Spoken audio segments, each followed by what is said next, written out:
ধরা আমরা এখন যাচ্ছি শীতলা পূজার প্রসাদ খেতে। ওই দেখো বসিয়ে দিয়েছে।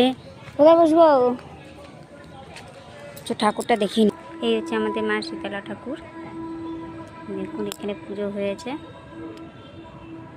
আর ওই দিকে চলুন খাওয়া দাওয়া হচ্ছে, মানে প্রসাদ খাওয়া হচ্ছে। চলো আমরা সেখানে যাই।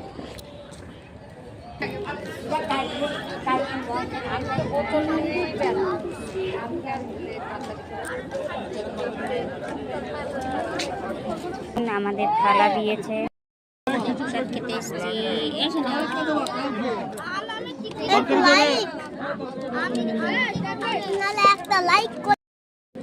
দেখো আমরা এখন প্রসাদ খেতে বসেছি। কেমন হয়েছে খিচুড়ি? খিচুড়ি কেমন হয়েছে? ভালো হয়েছে। প্রথম বেঁচে তো তার জন্য খিচুড়িটা বেশ ভালো হয়েছে। পরে না খিচুড়ি কেমন হয়েছে? তাই এবারে খিচুড়িটা সত্যি খুবই ভালো হয়েছে। আমরা প্রসাদটা খেয়ে নিই।